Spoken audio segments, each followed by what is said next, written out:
Hello everyone, this is Wyatt Huber, and today I'm going to be discussing the severe threat for Tuesday, March 4th, and to some extent Wednesday, March 5th. The bigger of the 2 days will be Tuesday, March 4th, so that is going to be the primary focus of this video.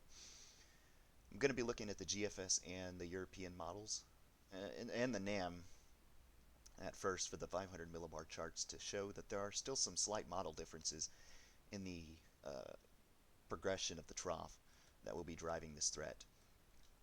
So first starting with the GFS model that ran at 06Z, note this subtle or compact upper level low slash shortwave trough across the southern high plains midday Sunday.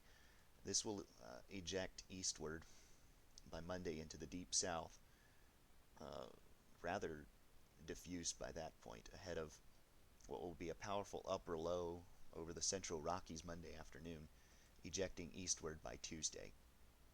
The GFS model seems to be a bit of an outlier, so I'm going to show that first, just to show that this is much of a quicker progression, with the trough being all the way in the mid-Mississippi or mid-Missouri Valley by Tuesday evening, and then progressing all the way into the Great Lakes by Wednesday morning. When you compare that with the European model, again, there's that shortwave trough, and that will be important in a moment, but by Tuesday morning, somewhat of a different structure to this trough compared to the GFS, and it's a little slower. Note the GFS is much more of a neutral or maybe positive tilt, with the shortwave on the south side of an upper low, whereas the European model, slightly more of a positive tilt initially, but it quickly becomes much more negative tilted compared to the GFS, which is a little more neutral.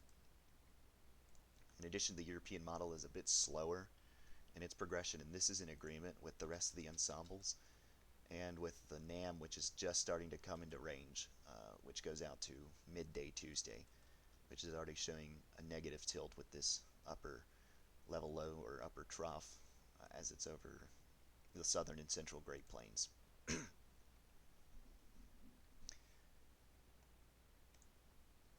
On the European model, by Tuesday afternoon, note that there is a very powerful mid-level jet streak in the range of 100 to 125, maybe 130 knots on the southern lobe of this upper trough.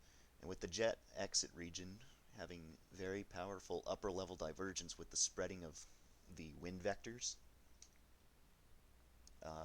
that's going to result in powerful surface cyclogenesis to take place across the central plains during the day Tuesday and into Wednesday, possibly a surface low deepening into the 980s millibar range, maybe even a bit lower than that. And what that's going to do, it's going to help advect significant moisture, at least somewhat inland. The models have been a little dry lately with this particular setup, with this warm sector becoming pinched off with northward extent, and that could be a limiting factor on how far north the severe threat gets. Looking at the theta E, which is a measure of how much moisture and instability there is in the low levels of the atmosphere, the higher the number, the better instability you have, is a broad way to describe it. But you go ahead, and the greens represent where the instability really is, and notice how the warm sector is kind of shunted to the south a little bit and pinched off on the north side, and that will continue eastward across the lower Mississippi Valley in the southeast United States and in the Gulf Coast region Tuesday and Tuesday night. And by Wednesday, you might have some slight resurgence of moisture northward into the Carolinas and the mid-Atlantic region, ahead of the very deep low pressure system, which will be over the Great Plains by that point. And that could cause some continuation of a severe threat, which will be much more robust on Tuesday. And the reason why it will be so robust, again, the aforementioned height falls will contribute to strong surface cyclogenesis, and that will help to have a rather extreme low-level jet to move across the lower Mississippi Valley. By midday Tuesday, winds about 1 kilometer above the surface will be well in excess of 50 to 70 knots across the lower Mississippi Valley and Arklatex region, and this low-level jet will spread eastward. Notice the instability will be in the southern portions of this low-level jet. So while the highest low-level jet values will be north of the better instability, you're still going to have 50, 60, 70 knots or higher low-level flow. And with the low-level moisture already in place, you're going to have at least modest instability across the region.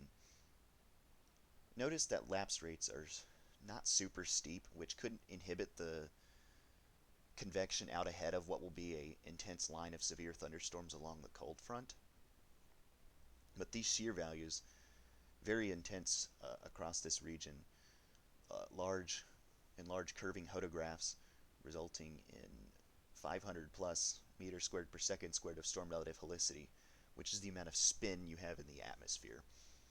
And as thunderstorms develop and tap into the better jet dynamics, I'm concerned about a potential for significant tornado threat, especially if you have a development of prefrontal supercells, which is kind of uncertain at this range, though the European model does try to depict some of this trying to develop, although the instability here, let's take a sounding and see, rather modest, 300, 400 joules per kilogram of mixed layer CAPE, excuse me, and that will really congeal into a line, a powerful QLCS, or squall line, as it moves eastward.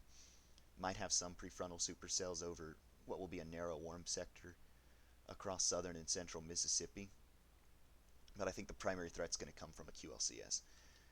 With low-level winds being as strong as they are, I'm concerned about the potential for widespread damaging winds sweeping across the Gulf Coast and southeast region Tuesday afternoon and Tuesday night, along with embedded tornadoes. Potentially could be strong embedded tornadoes given the intensity of wind shear and storm relative helicity coming off of the line, with low-level wind shear values almost perpendicular to the line, which will help induce tornadogenesis, according to newer research. And as this line progresses eastward Tuesday night into Wednesday, it could produce a severe threat even across and into Georgia, Alabama, and the Florida Panhandle before moving into the Carolinas by Wednesday. One hazard I do want to point out that's not directly related to the thunderstorms is the potential for strong gradient winds Tuesday. These wind gust values across Louisiana and Mississippi are not associated with thunderstorms, well in the 40, 50, even gusting close to 60 miles per hour at times.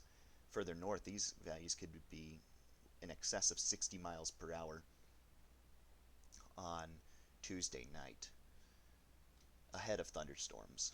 And this could really result in scattered power outages, which could inhibit reception of warnings across areas.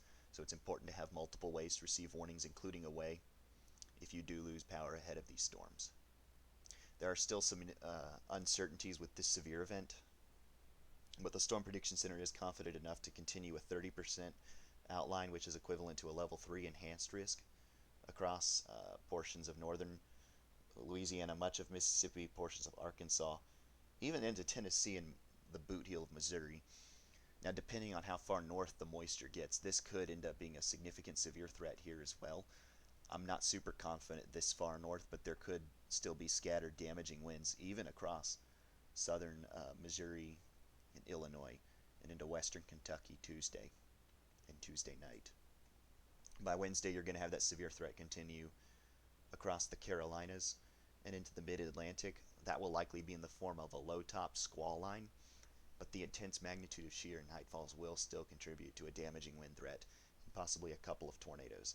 Now is the time to ensure you have multiple ways to receive warnings ahead of these storms that will occur Tuesday and into Wednesday.